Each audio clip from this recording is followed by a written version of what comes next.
dia tonga soa atao amin'ny fandaharana Jeanne Forêt Santé aty Canada indray ianao. Mbola mafana dia mafana ny andro aty Canada amin'izao fotoana izao ka dia mahafaly ahy foana zany ny manolotra ny fandaharana eto tokotany. Ny lohateny izay hoadiadintsika anio zany dia ny momba ny hoe ohatry ny ahoana zany ny lehilahy atao hoe séduisant na ny lehilahy mahasarika izany, na koa misy fitenenana ihany koa hoe lehilahy fatal. Efa nazavaiko teto ny hoe ohatry ny ahoana izany vehivavy séduisante izany. Amin'ity indray mitoraka ity indray zany dia ny lehilahy séduisant izany hoe manitona dia manitona fatratra, ka tsy ao anatin'ilay kategorian'ilay atao hoe séducteur. Samihafa dia samihafa ny séducteur na ireny atao hoe gigolo, izany hoe ilay mpanaranara roatra eny amin'ny tsisitsisy tosiny eny zany sy ny hoe mpanaranara roatra ny sentiment ny vehivavy sasany zany tsy izay indray ny lehilahy séduisant, ny lehilahy mahasarika, fa tena karazana olona spesiala mihitsy zany io lehilahy séduisant io, ka mila ny fitandremana sy ny karazana personnalité anao vehivavy mipetrapetraka tsara zany manoloana ny karazana lehilahy toy ireny. Satria ny fombafomban'ny lehilahy séduisant zany izy tsy voatery ho be resaka, tsy voatery ho lehilahy mpandokandoka, fa mety ho tsy dia be teny izy, kanefa ny zavatra lazainy dia zavatra misongadina daholy ary zavatra mamperitreritra, fa saingy izy zany dia olona mahasarika, na ny fomba fiteniny, na ny fiesiny, na ny fitafiny, na ny mombamomba azy dia mahasarika anao vehivavy daholo zany. Ka raha amin'ny ankapobeny zany dia irony lehilahy izay nofinofisin'ny vehivavy zany ny fiarahana aminy, izany hoe nofinofisin'ny vehivavy zany ohatry ny hoe ireny amin'ireny sinema sy amin'ny tantaram-pitiavany ireny zany, ny fombafombany sy ny fiesiny. Mahay miaingo izy ary dia fantany tsara ny zavatra manendrika azy, hainy tsara ny mikojakoja na ny vatany, hainy tsara ny mamboatra ny hoe inona ny coiffure izay manendrika azy, ary dia matetika izany karazan'olona izany dia manimanitra foana rehefa manatona azy. Tsy dia mba lehibe fikaotiana izy zany hoe rehefa mahita vehivavy azoazony dia andeha anao an'ity karazana fikaotiana mahery vaika sy ny karazana frazy rehetra rehetra ity zany mba hisarihana an'ilay vehivavy. Tsy ao anatin'izay zany ny lehilahy séduisant, fa efa fantany ny karazana frazy izay anitona ny attention ny vehivavy manoloana azy zany, ka tadidio ry tovovavy fa enjana de enjana ny lalao zany a miaraka amin'ny lehilahy séduisant satria izay efa teneniko teo zay ary tsy voatery ikoty an'ilay vehivavy izy fa ainy hoe inona sinona ny zavatra lazaina an'ity vehivavy ity dia ho taraiky aty amiko ny eritreriny ny fony sy ny fanahy ny ray manontolo. Mety ireo karazana lehilahy reo mpiara-mianatra, mety mpiara-miasa, mety olona izay mifanolobodirindrina, mety olona mifanerasera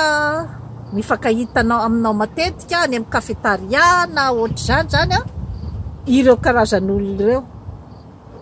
Matetika izy zany a tsy manao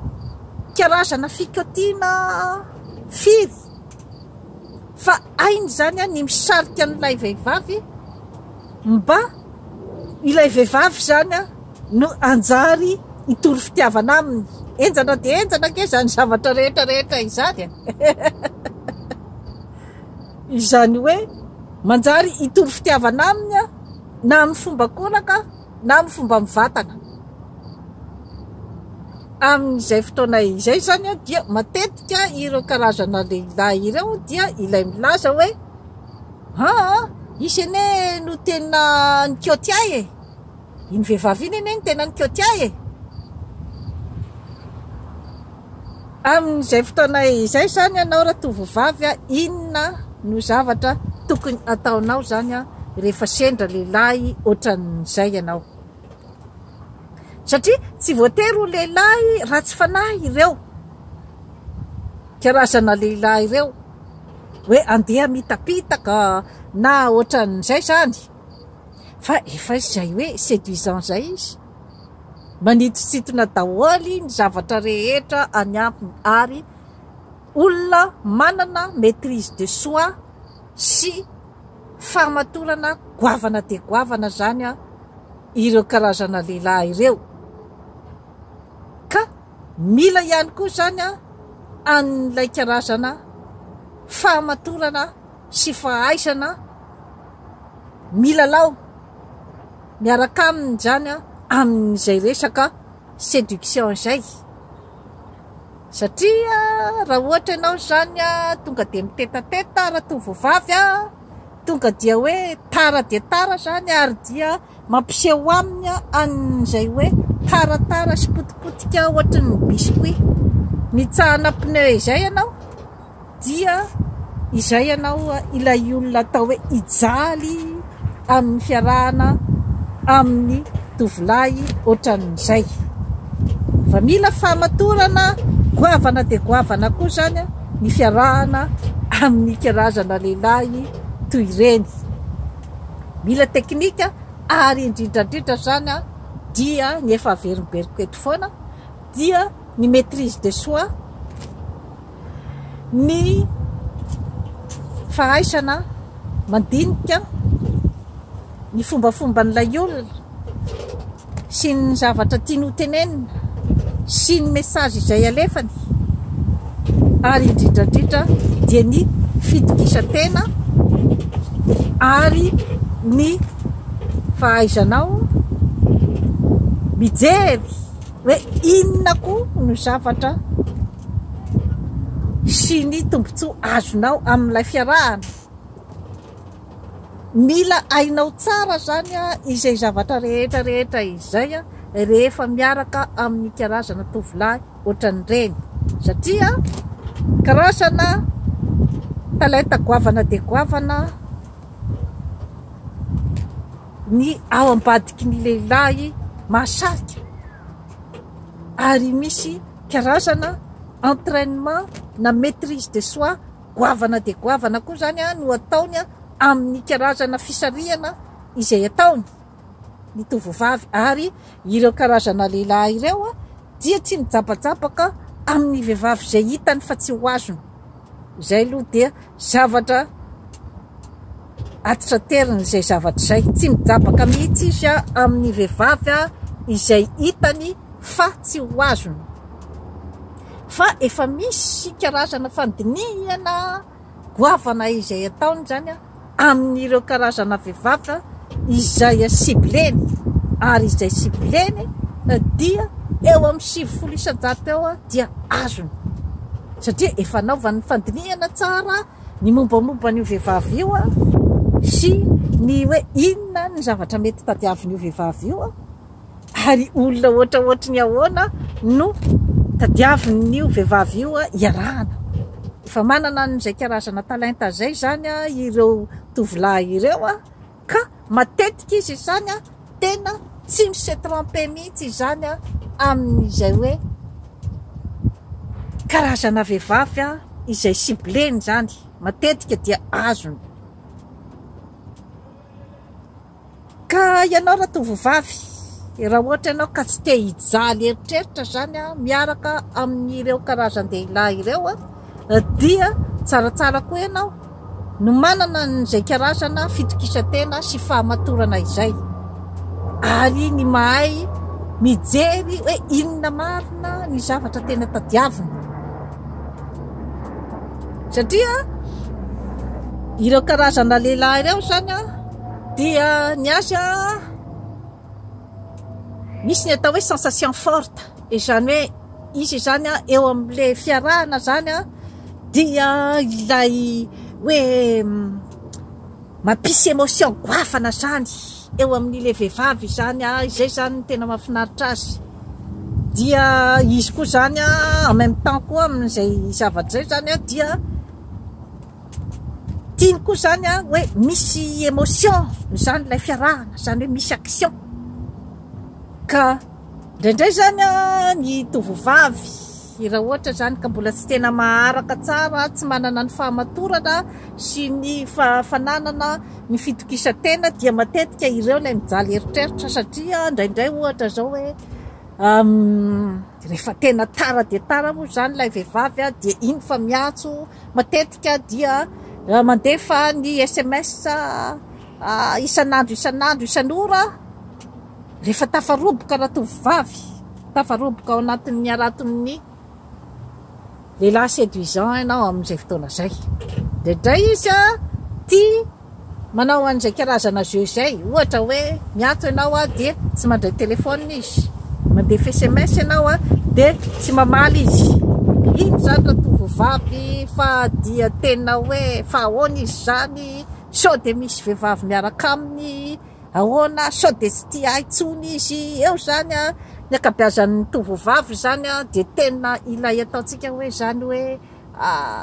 mijaly eritreritra mihitsy zany, dia tapitapika eo indray izy zany dia miantso amin'ny telefônina. Amin'izay fotoana zay ny zavatra tiany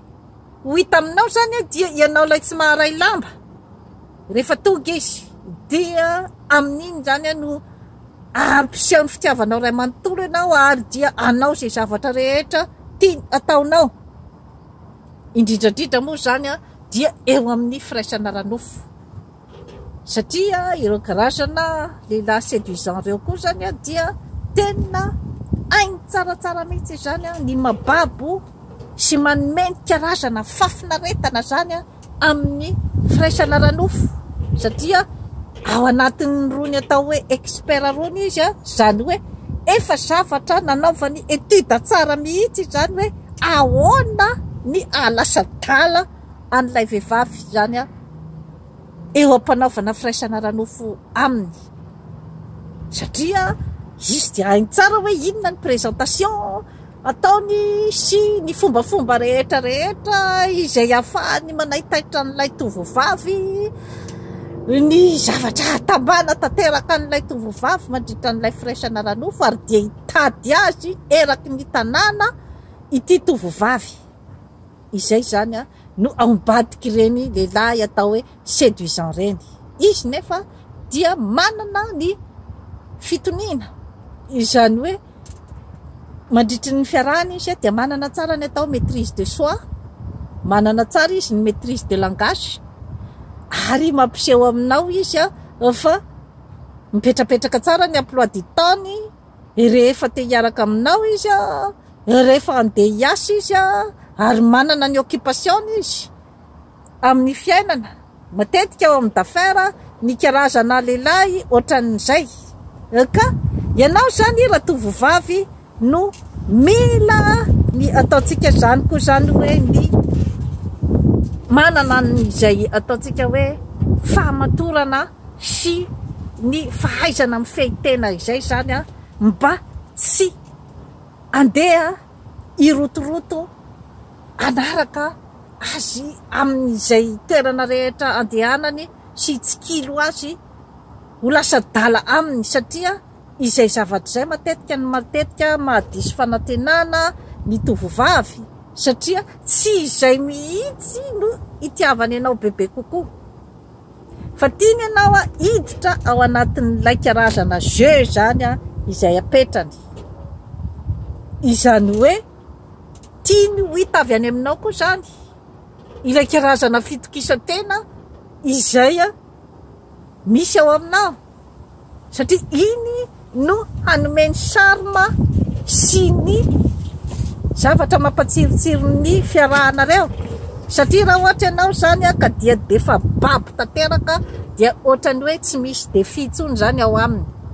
satria ny lehilahy séduisant dia tia an'izay atao hoe esprit de conquête ary ny esprit de bataille. Izany hoe tiany ny hoe mba tena nitsemboka izy zany a no nahazo vehivavy anankiray. Izay zany a no karazana défi izay apetrany amin'ny attitudany ohatran'izay. Ka raha ohatra ianao zany raha tovovavy a ka dia ilay tonga dia hoe tara be zany a, vao maheno ny fofon-dranomanitra midofaka sy ny endriny izay mitsiky sy tena mitsiky tanteraka, fa manao karazana kalma izay mahasarika, mampametra-panontaniana ty avy ty lehilahy ty, satria izay mantsy zany a no tena zavatra ohatrany hoe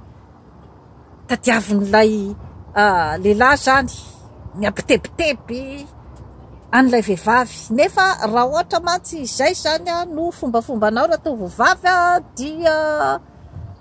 tsy misy loatra zany a ny hoe possibilité ahafahanao ahazo an'ilay lehilahy zany a amin'ny ataontsika hoe zany hoe fiarahana matomatotra kokoa zany, satria tafiditra ao anatin'ny araton'ny vehivavy rehetra izay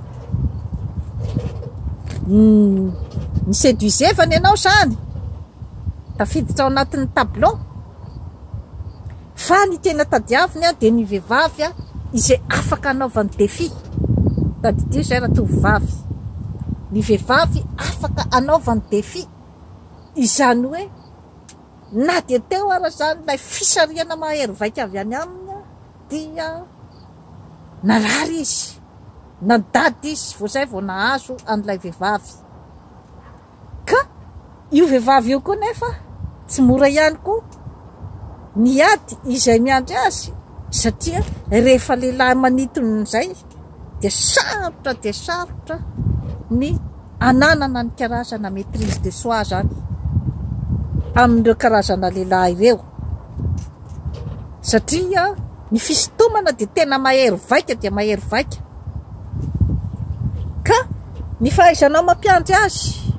ny fahaizanao koa zany mba mampiesina azy,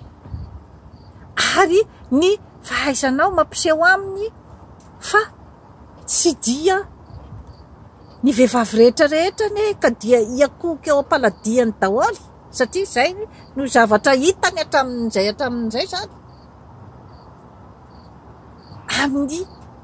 alalan'ny fanananao ny maîtrise de soi sy ny hoe inona koa ny zavatra mba mety tadiaviny aminao, ary inona koa ny hoe point fort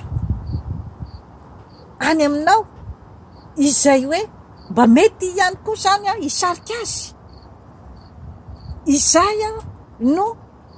attitude zany tokony ho raisinao a manoloana ny lehilahy ohatran'ireny. satria mila vehivavy matanjaka koa izy, matanjaka ara-tsaina, matanjaka ara-panahy ny mba hitondra azy amin'ny lalana izay tokony ho alehany zany,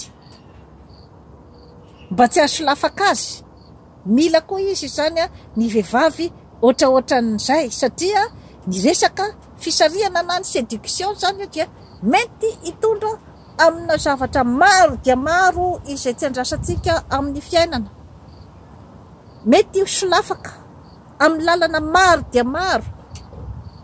Ka ireny karazan'olona ireny koa zany dia mba mila izy zany ny olona izay hoe stable émotionnellement ny hiaraka aminy, satria raha ohatra ka samy ao anatin'ny fisavoaravoaran'ny émotion ao anatin'ny séduction zany dia mety handeha any amin'ny lalana izay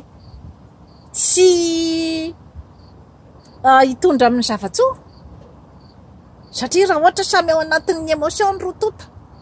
dia zay ilay hoe indraindray zany ny prévention tsy vita, ny prévention amin'ny contraception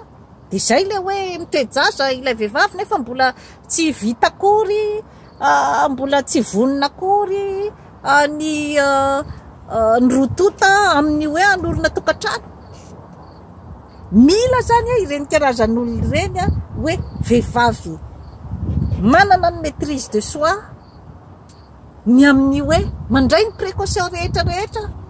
mba tsy hidirana, hitsifohana any amin'ny ataontsika hoe zany hoe